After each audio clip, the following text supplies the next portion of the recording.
بعد از خدا بزرگ توئی قصہ مختصر مولا یصلی وسلم دائما ابدا علی حبیبک خیر الخلق کلہم یا اکرم الخلق ما لمن الوذ بہ سواک عند حلول الحادث الامم ان اللہ وملائکتہ یصلون علی النبی یا ایہا الذین آمنوا صلوا علیہ وسلموا تسلیما۔ محبت کے ساتھ درود و سلام پڑھ لیں۔ الصلاۃ والسلام علیک یا سیدی یا رسول اللہ وعلی آلک واصحابک یا سیدی یا حبیب اللہ۔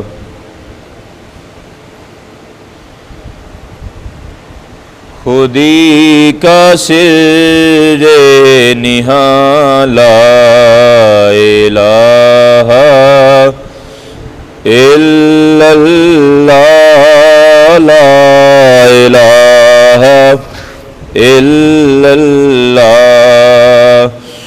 خودی ہے تیغ فساں لا الہ الا اللہ لا الہ الا اللہ۔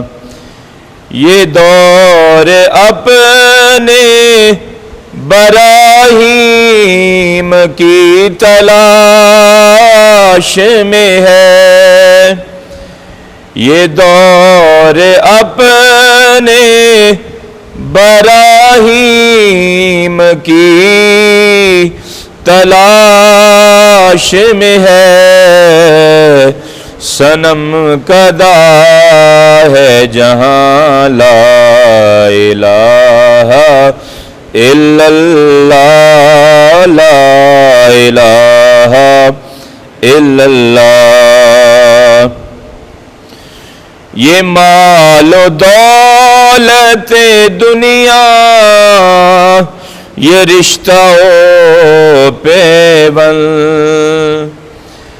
یہ مال و دولت دنیا، یہ رشتہ و پیوند، بتان وہم و گمان لا الہ الا اللہ لا الہ الا اللہ۔ اگرچہ بت ہے جماعت کی آستینوں میں، اگرچہ بت ہے جماعت کی آستینوں میں، مجھے ہے حکم ازا لا الہ الا اللہ لا الہ الا اللہ۔ خودی کا سر نہاں لا الہ الا اللہ لا الہ الا اللہ۔ احباب ذی وقار، اللہ رب العزت کی حمد و ثنا کے بعد حضور تاجدار مدینہ سرور قلب و سینہ حضور جانے کائنات، حضور جانے جہانے کائنات، سیدہ زہرا کے بابا جان، حسنین کریمین کے نانا جان، سیدہ آمنہ کے راج دلارے جناب حضرت عبداللہ کی آنکھوں کے تارے، احمد مجتبیٰ حضور سیدنا محمد مصطفیٰ صلی اللہ علیہ وآلہ وسلم کی بارگاہ میں ہدیہ درود و سلام پیش کرنے کے بعد اور ہدیہ عقیدت پیش کرنے کے بعد اللہ کی بارگاہ میں دعا ہے کہ جو آیہ مقدسات میں نے آپ کے سامنے تلاوت کی، اللہ رب العزت میری زبان پہ کلمۃ الحق جاری فرمائے اور ہم سب کو قرآن عزیز سن کر سمجھ کر اس پر عمل کی توفیق نصیب فرمائے۔ احباب ذی وقار، قرآن عزیز برہان رشید کی چھوٹی لیکن جامع صورتوں میں سے ایک صورت جو ہے وہ آپ کے سامنے تلاوت کی ہے، جس میں اللہ رب العزت نے بڑی تفصیل کے ساتھ اپنی توحید کا، اپنی وحدانیت کا تذکرہ فرمایا ہے۔ اس لحاظ سے اس سورہ مبارکہ کو یعنی سورہ اخلاص کو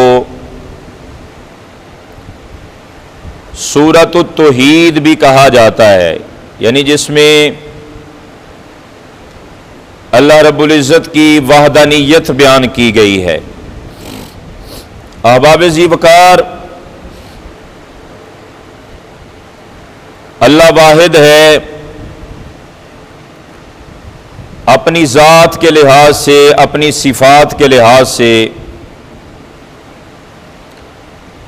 نہ کوئی اس کے مشابہ ہے، وہ مشابہات سے پاک ہے، نہ کوئی اس کی مثل ہے، وہ مماثلت سے پاک ہے، وہ تجزی سے، تعدی سے، حلول سے، حدوث سے اور تبعیض سے پاک ہے۔ احباب ذی وقار، اس کی ذات ازلی ہے، ابدی ہے، ہمیشہ سے ہے، ہمیشہ قائم رہے گی۔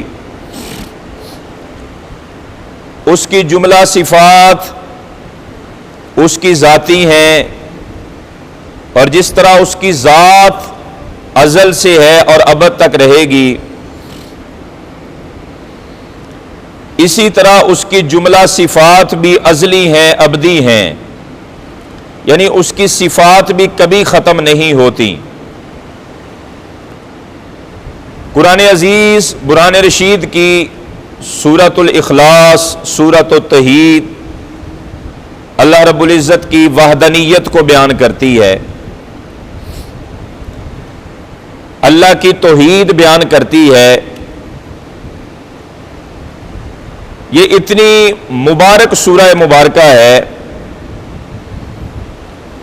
اللہ کو بھی یہ بڑی پسند ہے کہ اللہ کی توحید اس کے اندر بیان کی گئی ہے، اللہ کی وحدانیت بیان کی گئی ہے۔ ایک مرتبہ سورہ اخلاص اگر پڑھی جائے تو حضور ارشاد فرماتے ہیں کہ اللہ رب العزت ایک تہائی یعنی قرآن کے تیسرا حصہ پڑھنے کا بندے کو ثواب عطا فرماتا ہے۔ اور ایک اور بات بھی اس کے متعلقہ ہے، صحابہ کہتے ہیں ہمارے محلے میں ہمارے امام صاحب تھے کہ جو ہر روز عشاء کی نماز کی کسی نہ کسی رکعت میں سورۃ الاخلاص پڑھا کرتے تھے۔ ہم نے حضور علیہ الصلوۃ والسلام کو جا کے شکایت لگائی کہ یا رسول اللہ صلی اللہ علیہ وآلہ وسلم، حضور یہ عجیب بندہ ہے، روز ہی سورۃ التوحید جو ہے عشاء کی کسی نہ کسی رکعت میں لازمی پڑھتا ہے۔ حضور علیہ الصلوۃ والسلام نے طلب فرمایا اور پوچھا کہ روز عشاء کی کسی رکعت میں سورۃ التوحید سورہ اخلاص پڑھنے کی وجہ کیا ہے؟ تو اس امام صاحب نے صحابی نے کہا حضور مجھے یہ سورت پسند ہی بڑی ہے، مجھے بڑی پیاری لگتی ہے کہ اس میں اللہ کی توحید بیان کی گئی ہے۔ تو حضور علیہ الصلوۃ والسلام نے فرمایا تھا کہ اگر اسی وجہ سے پڑھتے ہو کہ تمہیں بڑی پسند ہے تو صحابہ پھر گواہ ہو جاؤ، سورہ اخلاص کی محبت اس بندے کو جنت میں لے کے جائے گی۔ احباب ذی وقار، اپنے فضائل کے لحاظ سے یہ سورہ مبارکہ اللہ کو بڑی پسند ہے، لیکن میں اس کا ترجمہ اور مختصر تفسیر آپ کے سامنے رکھنا چاہتا ہوں۔ اللہ رب العزت نے ارشاد فرمایا قل هو اللہ احد، اے محبوب آپ ان سے کہیے لوگوں سے هو اللہ احد، وہ اللہ ایک ہے، وہ اللہ واحد ہے۔ احباب ذی وقار، لفظ قل کے ساتھ اس سورہ مبارکہ کا آغاز ہوتا ہے۔ آپ کہیے لوگوں سے هو اللہ احد، وہ اللہ ایک ہے، یعنی اللہ نے اپنی وحدانیت کی گواہی اپنے محبوب علیہ الصلوۃ والسلام کی زبان سے ادا کروائی۔ آپ کہیے وہ اللہ ایک ہے۔ احباب ذی وقار، یہ کائنات کی سب سے بڑی گواہی ہے، یعنی اللہ کی وحدانیت کی گواہی، اللہ کی توحید کی گواہی، اللہ کے ایک ہونے کی گواہی، یہ کائنات کی سب سے بڑی گواہی ہے۔ اور احباب ذی وقار، سب سے بڑی گواہی ہے اللہ کی وحدانیت کی، اور اللہ رب العزت یہ چاہتا ہے کہ یہ گواہی میرے محبوب علیہ الصلوۃ والسلام کی زبان سے ادا ہو۔ آپ کہیں کہ اللہ ایک ہے، اصالتاً یعنی اصلی طور پہ جو گواہی ہے توحید کی رسول پاک صلی اللہ علیہ وآلہ وسلم نے دی ہے، اور نیابتاً یعنی ان کی نیابت کرتے ہوئے حضور کے نائب کے طور پہ وحدانیت کی گواہی آپ کی امت دیتی ہے کہ اللہ ایک ہے۔ قل هو اللہ احد، آپ کہیے اللہ ایک ہے۔ احباب ذی وقار، اب یہاں جو نقطہ محدثین نے مفسرین نے لکھا ہے، محدثین کہتے ہیں کہ اگر کوئی فلسفی، کوئی عقل مند بندہ، کوئی سیاںا بندہ، کوئی اہل علم بندہ اپنے علم کی بنیاد پہ اس نتیجے پہ پہنچ جائے کہ کائنات کو چلانے والی کوئی ایک ذات ہے، یعنی تصور وحدت وہ اچھی جگہ پہ، ٹھیک جگہ پہ پہنچ جائے، یعنی سقراط ہے، بقراط ہے، افلاطون ہے، آئنسٹائن ہے، یہ بڑے بڑے جو فلاسفہ ہیں، یہ اینڈ پہ جا کے اس نتیجے پہ پہنچے ہیں کہ کائنات کو چلانے والی کوئی ایک واحد ذات ہے، چونکہ کائنات کا نظام بتاتا ہے کہ کوئی ایک ہے جو اس کائنات کو چلا رہا ہے۔ محدثین کہتے ہیں کہ اگر کوئی فلسفی، کوئی عقل مند سیاںا بندہ اپنی عقل کے بل بوتے پہ تصور وحدت کو پالے تو کیا اس کا تصور وحدت کو پا لینا یہ اللہ کی وحدانیت کی گواہی ہوگی؟ تو کہا نا، وہ اگرچہ ٹھیک نقطے پہ پہنچ جائے کہ اللہ کوئی ایک ہے جو اس نظام کائنات کو چلا رہا ہے، کوئی ایک ہستی ہے، لیکن اس وقت تک یہ نظریہ، یہ فلسفہ، یہ سوچ، یہ فکر فقط تصور وحدت ہوگی، اور یہ تصور وحدت اس وقت عقیدہ توحید بنتا ہے جب رسول پاک صلی اللہ علیہ وآلہ وسلم کی چوکھٹ پہ آیا جاتا ہے اور آ کے کہا جائے کہ یا رسول اللہ صلی اللہ علیہ وآلہ وسلم آپ بھی سچے ہیں، اور جس خدائے واحد کی آپ گواہی دیتے ہیں کہ اللہ ایک ہے، ہم اس توحید کو بھی مانتے ہیں۔ محدثین کہتے ہیں کہ اللہ رب العزت نے اپنے حبیب کو حکم ارشاد فرمایا قل هو اللہ احد، آپ کہیے وہ اللہ ایک ہے۔ تو کہا اگر کوئی شخص اپنی عقل کے بل بوتے پہ تصور وحدت کو پا بھی لیتا ہے، وہ بندہ اس جگہ پہ پہنچ بھی جاتا ہے کہ کوئی ایک ہے جو نظام کائنات کو چلا رہا ہے، تو کہا اس کا یہ عقیدہ، اس کا یہ تصور، اس کا یہ فلسفہ تصور وحدت ہوتا ہے، عقیدہ توحید نہیں ہوتا۔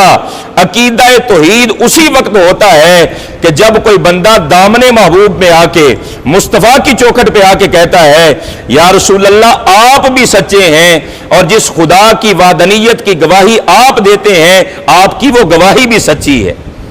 یعنی حضور علیہ الصلوۃ والسلام کو چھوڑ کے اللہ کی وحدانیت کی گواہی، تصور وحدت کوئی معنی نہیں رکھتا۔ اور احباب ذی وقار صحابہ نے حضور علیہ الصلوۃ والسلام کی اس گواہی کو، یعنی ایک شخص سے حضور علیہ الصلوۃ والسلام نے اونٹ کا سودا کیا کسی بدو کے ساتھ، دیہاتی کے ساتھ۔ حضور علیہ الصلوۃ والسلام نے اسے کہا کہ تم ٹھہرو میں قیمت لے کے آتا ہوں۔ حضور جب قیمت لے کے آئے اسے کسی اور نے اس کی قیمت زیادہ لگائی، اس نے جناب وہ اونٹ جو ہے اس کے ہاتھ بیچ دیا۔ حضور علیہ الصلوۃ والسلام تشریف لے کے آئے، آپ نے کہا کہ میں نے تو یہ جناب اونٹ آپ سے خریدا تھا۔ اس نے کہا نہیں میں نے آپ کو بیچا ہی نہیں تھا۔ حضور نے فرمایا میں نے خریدا تھا۔ اس نے کہا اچھا آپ کی شریعت کے مطابق جو ہے وہ کیا فیصلہ ہوتا ہے؟ تو حضور نے فرمایا کہ اگر کوئی شخص دعویٰ کرتا ہے تو وہ اس پہ گواہی لے کے آتا ہے۔ تو حضور علیہ الصلوۃ والسلام کو وہ شخص کہنے لگا کہ اگر آپ گواہ لے آئیں کہ جو گواہی دے دے کہ آپ نے اونٹ خریدا ہے اور میں نے بیچا ہے، میں اونٹ آپ کے حوالے کر دوں گا۔ احباب ذی وقار کوئی شخص بھی موجود نہیں تھا، لوگ اکٹھے ہوئے۔ حضور علیہ الصلوۃ والسلام کے انصاری صحابی حضرت خزیمہ رضی اللہ تعالیٰ عنہ بھی تشریف لے کے آئے۔ آپ نے کہا کہ کیا ماجرا ہے؟ لوگ کہنے لگے کہ حضور علیہ الصلوۃ والسلام نے اس شخص سے اونٹ خریدا ہے لیکن یہ بندہ کہتا ہے کہ میں نے نہیں بیچا اور ایک گواہ کی ضرورت ہے۔ حضرت خزیمہ انصاری حضور علیہ الصلوۃ والسلام کے پاس آئے اور آ کے کہنے لگے یا رسول اللہ میں گواہی دیتا ہوں آپ نے اونٹ خریدا ہے۔ حضور میں گواہی دیتا ہوں آپ نے خریدا ہے۔ احباب ذی وقار اس دیہاتی نے اونٹ دیا اور چلا گیا۔ حضور علیہ الصلوۃ والسلام نے اس انصاری صحابی کا ہاتھ پکڑا اور ایک طرف چلے گئے۔ آپ نے کہا کہ جب اونٹ میں نے خریدا تھا تم تو موجود ہی نہیں تھے۔ جو صحابی نے بات کی نا وہ بڑی دور کی ہے۔ اس نے کہا حضور آپ نے کہا اللہ ایک ہے، ہم نے دیکھا تھوڑی ہے۔ یا رسول اللہ اتنی بڑی گواہی، یعنی خالق کائنات کی وحدانیت کی گواہی ہم نے بنا سوچے سمجھے، یعنی ہماری عقل میں بات آئے یا نہ آئے، ہمارا فلسفہ، ہمارا نظریہ، ہماری سوچ اس کی تائید کرے یا نہ کرے، لیکن یا رسول اللہ آپ نے کہا اللہ ایک ہے، ہم نے دیکھا نہیں، ہم نے کہا آپ نے کہا ہے تو سچ ہی کہا ہے۔ یا رسول اللہ جب اللہ کی وحدانیت کی گواہی کہ اللہ ایک ہے، اللہ کی توحید کی گواہی ہم آپ کے منہ سے سن کے دیتے ہیں، حضور یہ اونٹ تو چیز ہی کوئی نہیں ہے، ہم یہ کہتے ہیں کہ جو محمد اللہ کے ایک ہونے میں ایک ایک بات حق بیان کرتا ہے، جو محمد آسمان کی خبریں بتانے میں سچا ہے، وہ محمد زمین کی خبروں کے معاملے میں بھی سچا ہی ہے۔ صحابی کہتے ہیں حضور یہ تو بات ہی کوئی نہیں ہے، یعنی یہ تو چھوٹی چھوٹی چیزیں ہیں دنیا کی، ہم نے تو اللہ کی وحدانیت کی گواہی آپ کی زبان سے سن کے دی ہے۔ تو احباب ذی وقار اللہ نے فرمایا قل هو اللہ احد، اے حبیب آپ کہیے کہ وہ اللہ ایک ہے۔ اس کا مطلب ہے کہ اگر کوئی شخص کہے کہ میں محمد صلی اللہ علیہ وآلہ وسلم کو نعوذ باللہ نہیں مانتا، باقی میں یہ مانتا ہوں تصور وحدت کو کہ جناب کوئی ایک ہی ہے نظام کائنات کو جو چلا رہا ہے، احباب ذی وقار عقیدہ توحید نہیں ہوگا، وہ اللہ کی وحدانیت کی گواہی نہیں ہوگی۔ کہا قل هو اللہ احد، محبوب تصور وحدت وہی قبول ہے جو تیری چوکھٹ پہ آ کے جو ہے وہ مانا جائے اور تیری بارگاہ میں آ کے مانا جائے، تیری بھی گواہی دی جائے، میری بھی گواہی دی جائے، جو تیری بات مان کے مجھے ایک مان لے محبوب اس کا مطلب ہے اس کا تو عقیدہ توحید میں قبول فرما لوں گا۔ اور مجدد پاک نے تو فرمایا ہے، مجدد الفسانی آپ فرماتے ہیں ہم تو اس خدا کو ماننے والے ہیں جو محمد کا خدا ہے، یعنی محمد صلی اللہ علیہ وآلہ وسلم کے خدا کو ہم مانتے ہیں، اور خدا کو ہم اسی لیے مانتے ہیں کہ وہ محمد کا خدا ہے۔ احباب ذی وقار اللہ رب العزت نے اپنی وحدانیت کی گواہی اپنے محبوب کی زبان سے دلائی۔ رسول پاک صلی اللہ علیہ وآلہ وسلم اللہ کو دیکھا، اللہ کی زیارت کی، اللہ کو جو ہے وہ دیکھا تو فرمایا آپ کہیں وہ اللہ ایک ہے، هو اللہ، وہ اللہ۔ لفظ اللہ اس میں ذات ہے، اللہ کی ذات کا اسم ہے۔ احباب ذی وقار جس طرح اللہ کی ذات ازلی ہے، ابدی ہے، اسی طرح اللہ کی جتنی جملہ صفات ہیں، یعنی اس کی وہ صفتیں، اس کی ذات کے ساتھ ذاتی صفتیں ہوں یا بالفعل اس کی صفتیں ہوں، اس کا جاننا، اس کا دیکھنا، اس کا ارادہ کرنا، اس کا عطا فرمانا، اس کا رزق دینا، اس کا زندگی دینا، اس کا موت دینا، یہ اللہ کی صفات ذاتی ہیں۔ اور علماء، محدثین، مفسرین نے یہ بات لکھی ہے کہ جس طرح اللہ ازل سے ہے اور ابد تک رہے گا، اسی طرح اللہ کی جتنی جملہ صفات ہیں، یعنی انسان کی جو صفات ہوتی ہیں یہ تو ازلی نہیں ہوتی، نہ یہ ابدی ہوتی ہیں، یہ تو عارضی ہیں، یہ حادث ہو جاتی ہیں، لیکن فرمایا کہ اللہ کی جتنی صفات ہیں وہ ازلی ہیں، وہ ابدی ہیں۔ جس طرح اللہ ہمیشہ سے ہے اور ہمیشہ رہے گا، اسی طرح خالق کائنات کی جتنی صفات ہیں وہ کبھی حادث نہیں ہوتی، اللہ ہمیشہ سے ہے، اللہ کی صفتیں ہمیشہ سے ہیں، اللہ ہمیشہ رہے گا، اللہ کی صفات ہمیشہ ہی رہیں گی۔ قرآن عزیز، برہان رشید اللہ کا کلام ہے، اور کلام ہونے کے لحاظ سے یہ اللہ کی صفت ذاتی ہے۔ احباب ذی وقار، مستنصر باللہ خلیفہ اور حضرت امام احمد بن حنبل رضی اللہ تعالیٰ عنہ، آپ کے درمیان یعنی ماتریدیہ اہل سنت کا یہ عقیدہ ہے کہ اللہ کی قرآن جو ہے مخلوق نہیں ہے، قرآن غیر مخلوق ہے، اللہ کی صفت ذاتی ہے۔ اور جب یہ غیر مخلوق ہے، اللہ کی صفت ذاتی ہے، اس کا مطلب ہے قرآن کبھی حادث نہیں ہوگا، کبھی ختم نہیں ہوگا، یہ اللہ کی صفت ہے۔ معتزلہ کا یہ عقیدہ تھا کہ قرآن اللہ کی مخلوق ہے، یہ ایک وقت آئے گا، ختم ہو جائے گا۔ احباب ذی وقار، مستنصر باللہ خلیفہ آیا اور یہ عقائد کے لحاظ سے معتزلی تھا۔ اب اس نے علماء سے فتاوی جات لیے کہ کہو قرآن اللہ کی مخلوق ہے، کہو قرآن اللہ کی مخلوق ہے۔ حضرت امام احمد بن حنبل رضی اللہ تعالیٰ عنہ، آپ نے فرمایا قرآن اللہ کی مخلوق نہیں ہے، قرآن اللہ کی صفت ذاتی ہے، قرآن اللہ کا کلام ہے، اور جس طرح اللہ ہمیشہ سے ہے اور ہمیشہ رہے گا، اسی طرح قرآن اللہ کی صفت ذاتی ہے، قرآن بھی ہمیشہ سے ہے اور قرآن ہمیشہ ہی رہے گا۔ احباب ذی وقار، اللہ رب العزت کے بارے میں فرمایا قل هو اللہ احد، آپ کہیے وہ اللہ ایک ہے، وہ احد ہے، وہ واحد ہے۔ اب علماء کہتے ہیں واحد کی دو تین قسمیں ہوتی ہیں، ایک تو واحد عددی ہوتا ہے، ایک واحد جو ہے وہ جنسی ہوتا ہے، ایک واحد نوعی ہوتا ہے۔ علماء کہتے ہیں نہ تو اللہ واحد عددی ہے، نہ اللہ کی وحدانیت واحد جنسی ہے، نہ اللہ کی وحدانیت واحد نوعی ہے، یعنی وحدت عددی، عدد کے لحاظ سے اللہ واحد ہو، یعنی 3 2 1، اللہ اس لحاظ سے واحد نہیں ہے۔ علماء کہتے ہیں اس کی وجہ کیا ہے؟ اللہ کا واحد ہونا واحد عددی کیوں نہیں ہے؟ تو علماء کہتے ہیں یہ جو ایک کا عدد ہے اس کی بھی تقسیم ہو جاتی ہے، یہ نصف بھی ہو جاتا ہے، چوتھائی تہائی بھی اس کا ہو جاتا ہے، تو اللہ کی وحدانیت وحدت عددی نہیں ہے، نہ یہ وحدت جنسی ہے، نہ یہ وحدت نوعی ہے۔ تو فرمایا پھر کیا ہے؟ علماء کہتے ہیں اللہ کی وحدانیت واحد ذاتی ہے، واحد حقیقی ہے۔ اللہ اس عدد کے لحاظ سے واحد نہیں ہے، اللہ جنس کے لحاظ سے واحد نہیں ہے، اللہ نوع کے لحاظ سے واحد نہیں ہے، بلکہ اللہ حقیقت کے لحاظ سے واحد ہے۔ واللہ تعالی واحد لا من طریق العدد الا من طریق انہ لا شریک لہ لم یلد ولم یولد ولم یکن لہ کفوا احد۔ کہا اللہ اس لحاظ سے واحد نہیں ہے کہ عدد کے لحاظ سے اللہ واحد ہو، اللہ تو اس لحاظ سے واحد ہے لا شریک لہ، اس کا کوئی شریک نہیں ہے، لم یلد ولم یولد، نہ اس نے کسی کو جنا ہے نہ کسی نے اس کو جنا ہے، ولم یکن لہ کفوا احد، اللہ اس لحاظ سے واحد ہے کہ اس کے برابر کا ہے کہ کوئی نہیں۔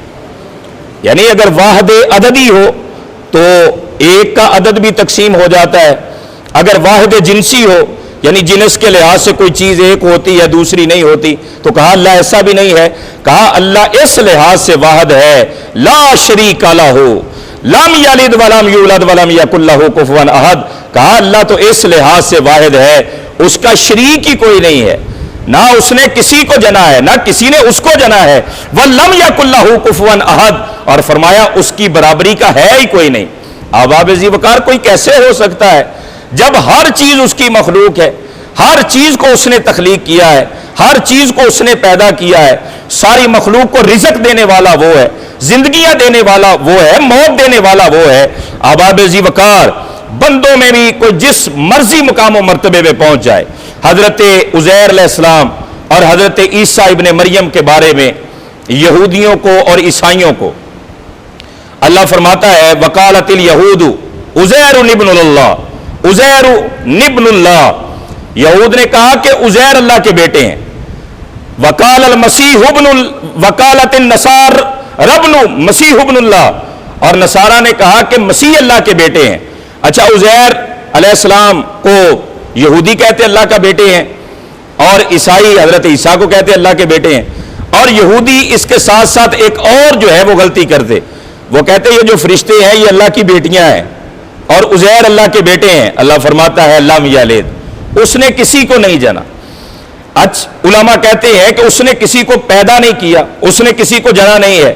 علماء کہتے ہیں اگر اس کی اولاد ہوتی، اور اللہ نے ایک موقع پہ حضور علیہ الصلوۃ والسلام کو فرمایا قل ان کان للرحمن ولدا فانا اول العابدین، آپ ان سے کہیں اگر رحمان کی اولاد ہوتی فانا اول العابدین، تو میں سب سے پہلا ہوتا جو اس کی اولاد کی عبادت کرتا۔ یعنی تم حضرت عزیر کی عبادت کرتے ہو بیٹا کہہ کے، حضرت عیسیٰ ابن مریم کی کرتے ہو، اگر رحمان کا کوئی بیٹا ہوتا تو سب سے پہلے میں عبادت کرنے والا تھا اس کی۔ علماء کہتے ہیں کہ خدا نہ خواستہ اگر خدا کی کوئی اولاد ہوتی اور اس کو جو ہے اس کے اندر بھی جو ہے باپ کے جو ہے اثرات ہوتے ہیں، ظاہر سی بات ہے اولاد ہوتی تو خدائی کے اثرات ہوتے اس میں، تو اس کا مطلب ہے کہ یہ شرک ہوتا، یہ ممکن کہ نہیں ہے۔ تو فرمایا لم یلد، اس کا جز کے کوئی نہیں ہے، اس نے کسی کو تخلیق نہیں کیا۔ لم یلد ولم یولد، اور نہ اس کو کسی نے جو ہے وہ پیدا کیا ہے، نہ اس نے کسی کو جنا ہے، نہ وہ جنا گیا ہے۔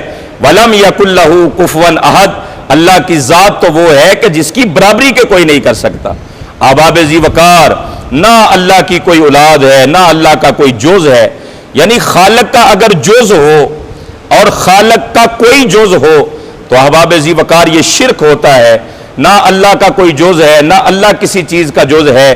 اللہ لم یلد ہے ولم یولد ہے، اور فرمایا ولم یکن لہ کفوا احد، اللہ تو وہ ہے کہ جس کی برابری کے کوئی نہیں کر سکتا۔ احباب ذی وقار، اللہ واحد ہے اور واحد حقیقی ہے، اس کی ذات لا شریک لہ ہے، وہ لم یلد ہے ولم یولد ہے، وہ رزق دینے والا ہے، وہ زندگی اور موت دینے والا ہے، اس کے علاوہ کوئی الہ نہیں ہے۔ اللہ کی وحدانیت رسول پاک صلی اللہ علیہ وآلہ وسلم کی زبان سے قرآن کے ذریعے لوگوں تک پہنچا دی گئی۔ احباب ذی وقار، سورہ اخلاص کو سورۃ التوحید بھی کہا گیا کہ اس میں اللہ کی وحدانیت بیان ہوئی، اس میں اللہ کی توحید بیان ہوئی۔ اور احباب ذی وقار، اللہ کی توحید کی گواہی کائنات کی سب سے بڑی گواہی ہے۔ یہ سورہ مبارکہ اللہ کو بڑی پسند ہے۔ رسول پاک صلی اللہ علیہ وآلہ وسلم غزوہ طائف کے موقع پہ طائف میں موجود تھے۔ صحابہ کہتے ہیں کہ طائف کا غزوہ جو ہے وہ شروع تھا، صبح ہوئی تو ہم نے دیکھا کہ اس روز کی صبح جو ہے اس کی روشنی جو ہے وہ بڑی خوبصورت تھی، یعنی اس طرح تھا کہ جیسے سورج جو ہے اپنی چاندنی کے ساتھ چمک رہا ہے۔ صحابہ کہتے ہیں ہم نے حضور علیہ الصلوۃ والسلام سے جا کے کہا یا رسول اللہ آج کی صبح بڑی مزیدار ہے، روشنی کتنی خوبصورت ہے۔ صحابہ کہتے ہیں ابھی ہمارے درمیان یہ گفتگو جاری تھی کہ جبریل امین علیہ السلام تشریف لائے۔ حضور علیہ الصلوۃ والسلام نے جبریل سے کہا کہ جبریل آج صبح بڑی پیاری ہے، یوں لگتا ہے کہ جیسے نور کی کرنیں آسمان سے چھما چھم بارش کی طرح برس رہی ہیں۔ تو جبریل امین علیہ السلام نے کہا کہ حضور آپ کے ایک صاحب مدینہ طیبہ میں وصال فرما گئے، آج ان کی نماز جنازہ کے لیے آسمان سے ملائکہ اترے ہوئے ہیں، اور یہ ملائکہ کی روشنی ہے، یہ ان کا نور ہے جو اطراف مدینہ میں پھیلا ہوا ہے۔ حضور علیہ الصلوۃ والسلام نے پوچھا جبریل کہ یہ اعزاز میرے اس صاحب کو کس وجہ سے ملا ہے؟ احباب ذی وقار، حضور فرماتے ہیں جبریل نے کہا حضور وہ آپ کے صاحب سورہ اخلاص سے بڑا پیار فرمایا کرتے تھے، سورۃ التوحید کو بڑا پڑھا کرتے تھے، قل هو اللہ احد، اس سورہ مبارکہ کے ساتھ انتہا کی محبت کیا کرتے تھے، اور اس کے وظائف اور یہ ان کے جو ہے وہ معمولات میں شامل تھی۔ اللہ نے سورہ اخلاص کی وجہ سے اس بندے کو یہ اعزاز عطا فرمایا ہے کہ آج اس کے جنازے میں آسمان سے ملائکہ نازل ہوئے. آباب ذی وقار. اللہ واحد ہے، اللہ کی ذات جو ہے ہمیشہ، اللہ کی جملہ ہے وہ مشابہت سے پاک ہے، مماثلت سے پاک ہے، تعدی، تجزی، حلول سے، حدوث سے، تبعیض سے، اللہ ہر طرح کے نقص سے پاک ہے. وہ واحد ہے. اللہ کی وحدانیت کی گواہی بہت بڑا انعام ہے جو اللہ نے حضور علیہ الصلوۃ والسلام کے وسیلہ سے مسلمانوں کو عطا فرمائی ہے. اللہ کی بارگاہ میں دعا ہے اللہ ہم سب کو عمل کی توفیق نصیب فرمائے.